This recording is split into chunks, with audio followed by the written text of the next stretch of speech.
सबसे ज़्यादा इग्नोर्ड या ओवरलुक्ड एक्टिविटी है वो हमारी है कि नॉट वर्किंग ऑन फ्लेक्सिबिलिटी। चाहे आप फील्ड एथलीट हैं, आप फुटबॉल, वॉलीबॉल, क्रिकेट, वटेवर गेंदा उनकी गेम्स के बाद का या अपने जिम बेस्ड अगर वर्कआउट करते हैं उसके बाद का आप स्ट्रेचेस पर यानी फ्लेक्सिबिलिटी पर काम नहीं करते। स्ट्रेचेस का पर्पस क्या है कि आपके वर्कआउट या आपकी कोई स्पोर्ट या वटेवर कोई एक्टिविटी उसके बाद आपकी ब्लड पूलिंग को रोकना, रेंज ऑफ मूवमेंट को बेहतर करना, एक्सरसाइज के बाद आपको जो पेन या बर्निंग सेंसेशन होती है उसको रिड्यूस करना, ये पर्पज होता है स्ट्रेचिंग का। बैलेस्टिक जो है स्ट्रेचेस और ये मेंटेनेंस स्ट्रेचेस होते हैं। बैलेस्टिक स्ट्रेचिंग आप पहले कर सकते हैं अपने वर्कआउट से, और जो मेंटेनेंस स्ट्रेचेस हैं, जो स्टैटिक स्ट्रेचेस भी आप करते हैं, वो आप एक्सरसाइज के बाद करें। मैं कोशिश करूँगा कि जितना सिंपली आपको मैं ये एक्सप्लेन कर दूँ उतना आपके लिए भी बेहतर होगा इसको समझने में, और उसको अपने कम से कम जो आप लोग अपने वर्कआउट करते हैं या कोई स्पोर्ट्स में पार्टिसिपेट करते हैं उसके बाद ये कितना आपके लिए हेल्पफुल साबित हो सकता है। नेक के स्ट्रेच से स्टार्ट करते हैं। नेक के स्ट्रेच में पहला स्ट्रेच हम ये करेंगे, बॉडी को लूज कर दिया, बिल्कुल स्ट्रेट है, नेक रिलैक्स है, इसको सिर्फ इस तरफ टिल्ट करेंगे और कोशिश करने की ये चिन हमारी नेक के साथ रहे, और फिर हमने वापस आ जाए। हम इसको स्टर्नोक्लेइडोमास्टाइड कहेंगे, और इसका स्ट्रेच ये है कि ये वाला मैं लेफ्ट से स्टार्ट कर रहा हूँ, ये वाला हाथ आप पीछे करते हैं और राइट से इसकी रिस्ट को ग्रैब करते हैं, इसको अपनी तरफ खींचते हैं और फिर ये नेक को आप टिल्ट कर देते हैं इसके ऊपर। जिस तरफ आपने इस हाथ से मैंने रिस्ट को पुल किया है, इसका बैक व्यू भी आप और यहाँ टिल्ट कर देते हैं। इसका मैं बैक का व्यू दे देता हूँ, सेम काम मैं ऐसे करते हैं। फिर मैंने इस हाथ को किया था, इसको मैं पीछे वापस रखूँगा और इससे इसकी रिस्ट को मैंने ग्रैब किया और इसको इस तरफ पुल किया और इस डायरेक्शन में जिस तरफ मैंने पुल किया है इधर ही मैंने इसको टिल्ट किया। उसके बाद आपका आता है ये वाला, इसको हम लेवेटर्स के बिलाए कहते हैं। तो आप इसको कह सकते हो कि आपकी नेक का बैक पोर्शन है, तो वो सिंपली ये चिन जो है इसको टच करोगे और इस डायरेक्शन में बॉडी के 45 डिग्री पर आप इसको टिल्ट करेंगे, लेकिन चिन को कोशिश करेंगे कि नेक के पास हो। शोल्डर का पहले एंटीरियर पार्ट है और सिंपली जो आप एक ऐसा इंडिविजुअल करते हैं, कुछ स्ट्रेचेस हैं जो आप किसी की हेल्प से कर सकते हैं, लेकिन कुछ जो आप इंडिविजुअली भी कर सकते हैं। तो आप सामने के रीचर पोज बनाएंगे और palm facing upward toward your ceiling, तो इसको आप पीछे की तरफ लेके जाएंगे और मैक्सिमम पीछे करेंगे।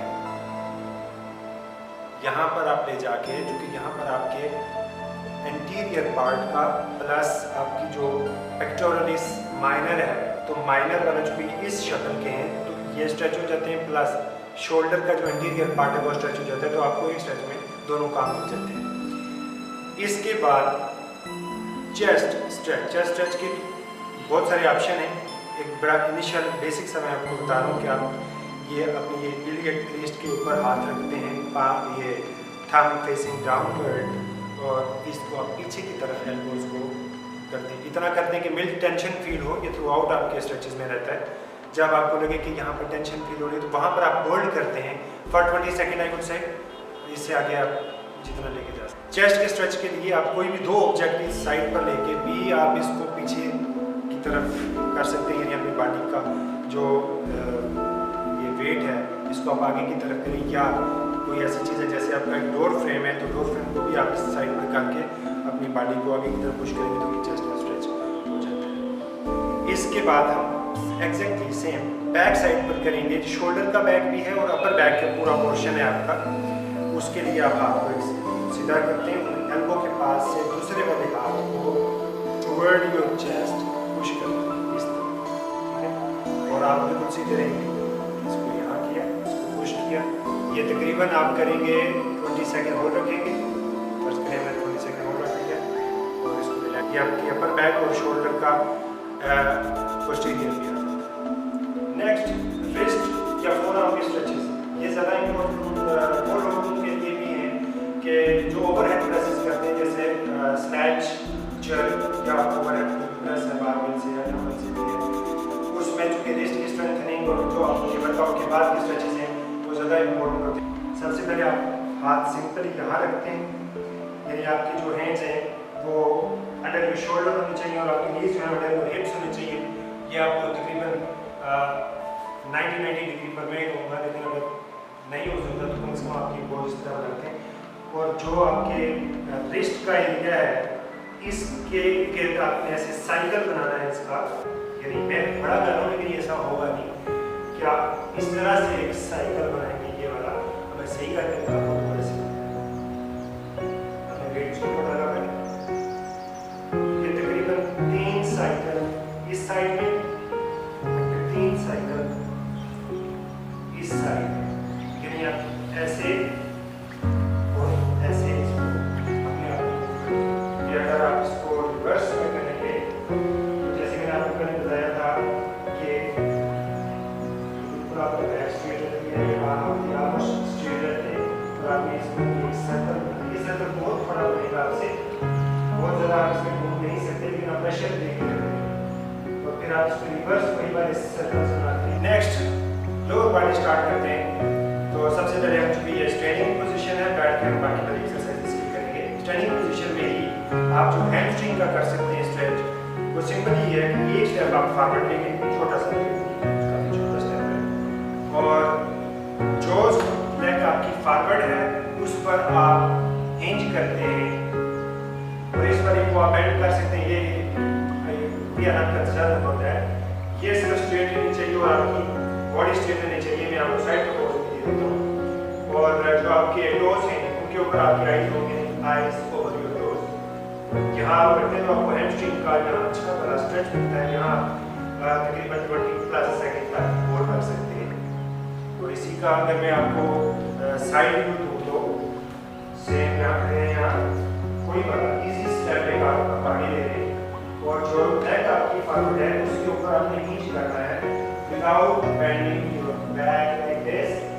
Simply hinge over your front leg और आपके टोज के ऊपर आपका फेस ऑलमोस्ट आ रहा है। इसमें आप साइड से अगर देखें तो मेरी बैक स्ट्रेट है और ये वाली बैक स्ट्रेट है, इसको आप ऐड कर सकते हैं ये रिलैक्स। यहाँ पर आप अगर ले सकें या इससे ज़्यादा या आपका हैमस्ट्रिंग स्ट्रेच कर देती है, प्लस कुछ पार्ट आपका काफ का भी हो जाता है। क्वाड की एक्सरसाइज ये है कि इसको अगर तो आप सपोर्ट लेके अपना कोई सिस्टम का उसको होल्ड कर लें यहाँ, और उसके बाद ये वाली लेग आप उठाते हैं, इसको बेंड कर देते हैं। आपकी जो हील है वो बट के साथ ऑलमोस्ट टच होनी चाहिए और साइड से अगर मैं आपको तो ये सीधा है, ये वाला आप बैलेंस के लिए कर सकते हैं, ऐसे वेस्ट नहीं कर रहा हूँ। आपको कोई ऑब्जेक्ट मिल रहा है तो आप उसको कर सकते हैं और ये मेरी हील बट को टच होगी और आप साइड से देखेंगे तो क्या हो सीधा है, ये इधर उधर नहीं होगा, मैं तो बिल्कुल इसको सीधा रखना है पटोरी से। ये आपका पार्ट हो गया। बाकी कुछ स्ट्रेचेस अभी जो हम स्टार्ट करेंगे वो सारे सीटेड हैं। तो सीटेड में फ्लेक्सर्स, हिप फ्लेक्सर्स को जो कि काफ़ी इशू होता है, लोग रहते हैं उनका मतलब है कि आपके फ्लेक्सर टाइट होने की वजह से आपको ज़्यादा देर आगे लेना पड़ता है और फिर प्रेशर आपके लोग रहना पड़ जाता है।